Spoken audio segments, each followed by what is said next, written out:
చదువుకునే పిల్లలందరినీ తీసుకెళ్లి వాళ్ళందర్నీ పాడు చేసేస్తుంది. వాళ్ళు దారి తప్పకుండా చూసుకోవాలి కదా. అందుకనే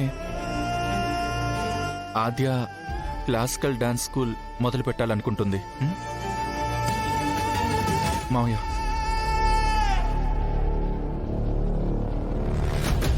పెద్దనాన్న ప్లీజ్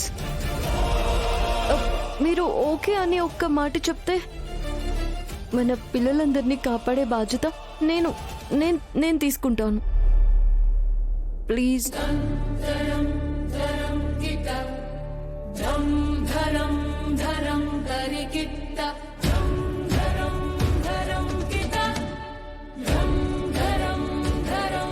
నేను పాటించే ధర్మాన్ని, కట్టుబాట్లని, ఈ ఊరి సంస్కృతి సాంప్రదాయాలని మంటగలపాలనుకున్న ఆ అనగాదేవి మేఘాకి పోటీ ఇస్తానంటుంటే సరే అనకుండా ఎలా ఉండగలను?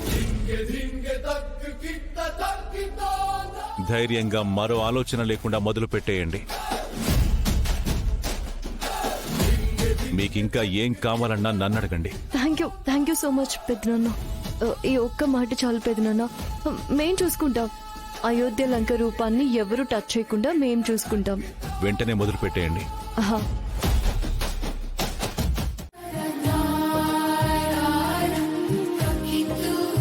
నానా, అంత ఎగరకు, ఉన్నవి పడిపోతాయి.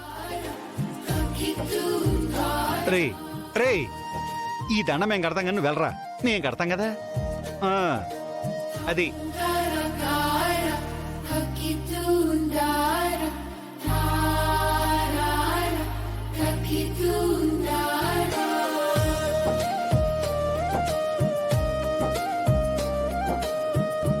పండగ పూట కూడా నీకు ఈ కర్మేంటే? ధర్మంగా లేనందుకు ఇదిగో ఈ ఇంటి దేవుడు విధించిన శిక్షలే. పెత్తనం తీసుకుని, పట్టుచీర కట్టుకుని, డబ్బు చేత బుచ్చుకుని అధికారం చెలాయిస్తుంటే చూడాలనుకున్నానే. కానీ నువ్వు ఈ ముతక చీరలు కట్టుకుని ఇలా మావిడాకులు కట్టుకుంటూ ఇల్లంతా వెట్టి చాకిరీ చేస్తున్నావే. ఆయన గారు శిక్ష విధించగానే నోరు మూసుకుని పనులన్నీ చెయ్యడానికి నేనేం పిచ్చిదాన్ని కాదమ్మా. తొందరలోనే అందరికీ పిచ్చెక్కేలా చేస్తాను.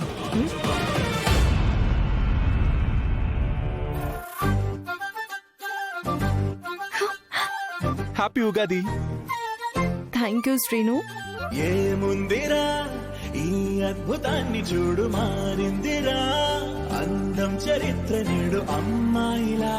అమ్మో ఇంత గొప్ప మాయలా. ఏముందిరా నువ్వల్లే తార చేత చిక్కిందిరా, కళ్ళార చూసుకున్న ధన్యోస్మిరా, తనందాన్ని కళ్ళ కద్దరా. అయ్యో అయ్యో అయ్యో అయ్యో, పండగ పూట ఇంత ఘోరం జరిగిపోయిందేంటి? శుభమా అంటూ తెచ్చిన చీర అగ్నికి ఆహుతైపోయింది. ఇది ఇంటికి అరిష్టం. అయ్యయ్యో, ఇలా జరగకూడదు. సంవత్సరం మొదటి రోజే ఇలా అగ్నిదేవుడు ఇంట్లో చేరి చీరని దహించేశాడంటే ఇక సంవత్సరం అంతా ఈ ఇల్లు అగ్నితో రగిలిపోతూనే ఉంటుంది. అయ్యో రామ, ఇది మంచి శకునమే కాదు. అవును, నిజమే. ఏంటక్క ఇలా జరిగింది? అయినా చీర తీసుకునేటప్పుడు చూసుకోవాలి కదా, పక్కనే మంటుంది కదా. పిన్ని, ఇది ఇలా జరుగుతుందని ఎవరైనా ఊహిస్తారా ఏంటి? ఇలాగే జరగాలని కోరుకున్నట్టున్నారు. అందుకే మనం అందరం భయపడుతుంటే వీళ్ళిద్దరు మాత్రం బాధపడుతున్నట్టు నటిస్తున్నారు. అదిగో ఆ మొహాలు చూడండి.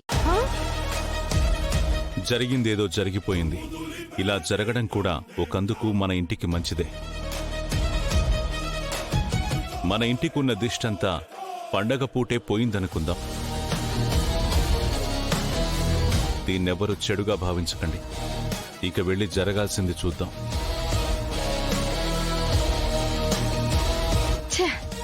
నేనొకటి అనుకుంటే ఇక్కడ ఇంకొకటి జరుగుతుంది. అయినా వదిలిపెట్టను.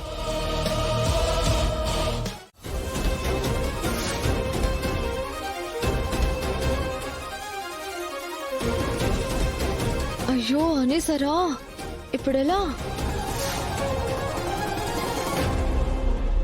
రామా అంటున్నారేంటి షేక్జీ? ఓ అదా. మిస్ ప్రిన్సీ నేను వస్తున్నప్పుడు రామలక్ష్మి అపార్ట్మెంట్ చూసాం. అది వెళ్ళేటప్పుడు కొనేద్దాం అనుకొని గుర్తొచ్చి చెప్తున్నాను. ఏం ప్రిన్సీ, అంతే కదా? Yes yes. ఇక్కడ ఎక్కడ రామలక్ష్మి అపార్ట్మెంట్ ఉంది? ఉంది సార్, ఆ చివరిలో ఉంది. ఓహో, ఉందా? మేం చాలా భయపడ్డాం షేక్జీ. రామలక్ష్మి అంటేనే, ఆ పేరు వింటేనే మాకు చాలా కోపంగా ఉంటుంది. Why? What is the reason? ఎందుకంత కోపం? మీరు దేనికోసమైతే వచ్చారో ఆ నిధిని తీసింది ఆవిడే. అందుకే మీరు రామలక్ష్మి అనగానే ఎక్కడ రామలక్ష్మి వచ్చిందో అని మాకు భయం వేసింది. ఓహో, అంతా భయం ఆవిడ అంటే? మరి భయం ఉండదా? చూసేస్తే మమ్మల్ని బుక్ చేస్తుంది. Okay okay, cool cool. ఇదిగో, ఆవిడ నుండి కాపాడింది ఈ అష్మితానే. ఈమె ఐడియా వల్లే ఆ నిధిని మేము దొంగలించగలిగాం.